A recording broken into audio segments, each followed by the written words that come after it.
জগতে যে আমাকে ভালোবাসে আমি এই জগতে তাকে বেশি করে কাঁদাই গো। যারা আমাকে বেশি করে ভালোবাসে তাদের মাথার উপরে দুঃখ কষ্ট জ্বালা যন্ত্রণার বোঝাটা আমি চাপিয়ে দেই। তাই বাবা এই নবদ্বীপে এমনই একজন ভক্ত ছিলেন, আস্তে কথা নয়, অন্যদের কথা বলতে নিষেধ করুন। নবদ্বীপে এমনই একজন ভক্ত ছিলেন, মায়েরা কেউ কথা বলবেন না, চুপ করে বসবেন। নবদ্বীপে এমনই একজন ভক্ত ছিলেন যার নাম ছিলেন শঙ্করাচার্য। আর ইনি আমার গৌরাঙ্গ মহাপ্রভুর একজন পারিষদ ছিলেন। ইনি ছিলেন প্রসাদী আচারী। প্রসাদী মানে কি জানেন তো? প্রসাদী মানে কি? যারা এক গ্লাস জল সেবা করবে সেটাও ভগবানের নামে নিবেদন করে পরে সেবা করবে। মনে রাখবেন, এ জগতে ভগবানকে সেবা না দিয়ে যারা সেবা করে সেটাকে চুরি করে খাওয়া বলে। আমরা কিন্তু চুরি করে খাচ্ছি। আপনি ভগবানকে দিয়ে খাচ্ছেন না তো, তাহলে ওটাকে চুরি করে খাওয়া বলে। ভগবানকে না দিয়ে যেটা খাওয়া হয় সেটাকে চুরি করে খাওয়া বলে।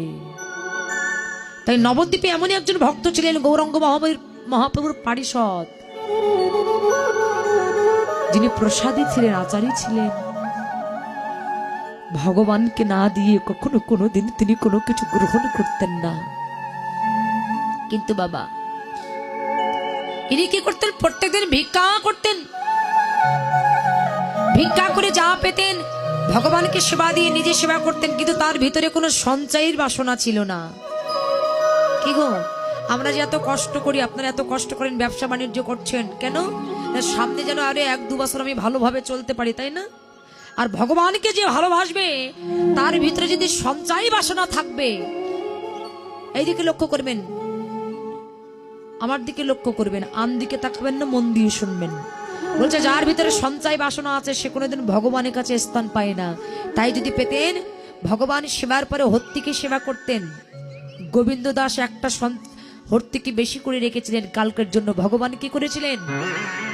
গৌরাঙ্গ মহাপ্রভু কি করেছিলেন? তার সঙ্গ থেকে তিনি তাকে বের করে দিয়েছিলেন। এই শঙ্করাচার্য, এনার ভিতরে কোনো সঞ্চয় বাসনা ছিল না।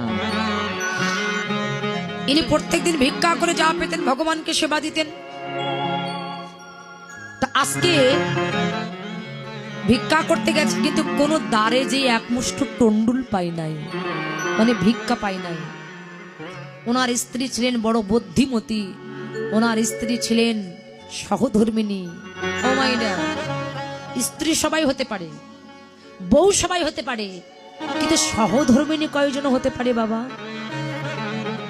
সহধর্মিণী কাকে বলে জানো? এই জগতে সেই হলো সহধর্মিণী। কে বলছে? যে সহধর্মিণী স্বামী যদি অসৎ কর্ম করে, স্বামী যদি কুকর্ম করে, ওই অসৎ পথ থেকে তুলে এনে যে রমণী তার স্বামীকে ধর্মের পথে চালিত করতে পারে, এই জগতে সেই রমণী হলো সহধর্মিণী। তাই বউ সবাই হতে পারে, স্ত্রী সবাই হতে পারে, কিন্তু সহধর্মিণী হওয়া অত্যন্ত কঠিন ব্যাপার। শঙ্করাচার্য খালি ঝুলিটা ওনার সহধর্মিণীর সামনে নিয়ে এসে, ওনার স্ত্রীর নাম ছিলেন সত্যবতী। সত্যবতীর সামনে খালি ঝুলিটা এনে বলছে, সত্যবতী গো, গৌরাঙ্গ মহাপ্রভুর একটা অভ্যাস ছিলেন। কি অভ্যাস? প্রত্যেক দিন ভোরবেলা তার পারিষদগণকে সঙ্গে করে নিয়ে তিনি যখন নাম সংকীর্তন করতেন, এই নাম সংকীর্তন করবার পরে ওই শঙ্করাচার্যের বাড়িতে এসে তার স্ত্রীর হাতে রান্না সেবা না করে তিনি কোনোদিন ঘরে যেতেন না। প্রত্যেকদিন তার বাড়িতে আসতেন। তাই শঙ্করাচার্য তার স্ত্রীর সামনে এসে স্ত্রীকে ডেকে বলছে, সত্যবতী গো, সেই দেখো আমার দিকে, ভিক্ষা করতে গেলাম, কিন্তু কোনো জায়গায় এক মুষ্টি আমি ভিক্ষা পেলাম না। আজকে যখন গৌর হরি তার পারিষদগণকে সঙ্গে করে নিয়ে যখন আমার বাড়িতে আসবে, আমি আমার প্রভুকে কি সেবা দেব? মনুষ্য কুলে জন্ম নিয়ে যদি ভগবানের সেবায় নিজের দেহটাকে আমি না লাগাতে পারলাম, সেই মানব জীবনেরই তো কোনো মূল্য নাই। আমাদের দিকে বিচার করুন বাবা। এই যে আমরা মনুষ্যকুলে জন্ম পেয়েছি, এই মনুষ্যকুলে জন্ম পেয়ে যদি এই সেবায়, গোবিন্দ সেবায় না লাগলো, বৈষ্ণব সেবায় যদি দেহ না লাগলো, তার মানব জীবনের কোনো মূল্য নাই। মনে করবেন সেই দেহ একদিন কুকুর পর্যন্ত শুকবে না। যার দেহ বৈষ্ণব সেবায় লাগে না, যার দেহ গুরু সেবায় লাগে না, যার দেহ গোবিন্দ সেবায় লাগে না, সেই দেহটা একদিন কুকুর পর্যন্ত শুকেও দেখবে না গো।